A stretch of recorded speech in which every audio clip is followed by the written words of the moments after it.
গাছ এই দেখো এখানে সব মঙ্গল গ্রহের ক্যাচড়াগুলো ফেলে। মঙ্গল গ্রহ থেকে এই ক্যাচড়ার মধ্যে একটা ভাঙা রোবট ফেলে দিয়ে গেছিল, তো আমাকে এই রোবটটাকে ঠিক করতে হবে। তো আমি এখানে তো রোবটের মাথাটা দেখতে পাচ্ছি, কিন্তু রোবটের বডিটা কোথায়? ও গাইস, এই বাট্টাটার নিচে রোবটের বডিটা ঢাকা হয়ে গেছিল, তো আমি রোবটের বডিটা নিচে নামিয়ে দিয়েছি।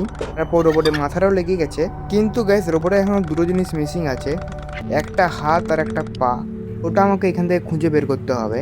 তো গাইস এই পোকাটা বলছে এই পুতুলটার মধ্যে ওর হাত আর পাটা আছে। ও গ্যাস, ওই তো উপরেই ওই পুতুলটা আছে, কিন্তু আমি ওর উপরে উঠবো কি করে? এটাকে কি লম্বা করা যায়? হ্যাঁ গ্যাস, এই রোবটটাকে লম্বা করা যায়। এবারে তো আমি খুব সহজে এই পুতুলটাকে নামাতে পারবো, আর কোনো সমস্যাই নেই। এবারে চলো নিচে নেমে এই পোকাটাকে এই পুতুলটা দিয়ে দিই।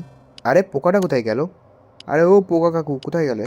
হ্যাঁ এই তো বেরিয়ে আসছে, এদিকে এদিকে। পুতুলটা পেয়ে গেছি, না? আরে বাবা, জানি জানি আমার একটা হাত আর একটা পা মিসিং আছে, এই পুতুলটা থেকে সেটা তুমি খুঁজে দিবে। আরে পুতুলটা আমার কাছে আছে, লাও লাও পুতুলটা লাও। আরে কোথায় যাচ্ছ আবার? নাও নাও পুতুলটা। হ্যাঁ এবার জলদি করে আমাকে হাত আর পাটা দাও তো। হ্যাঁ গাইস, আমাকে হাত আর পাটা দিয়ে দিয়েছে পোকাটা পুতুলটা থেকে।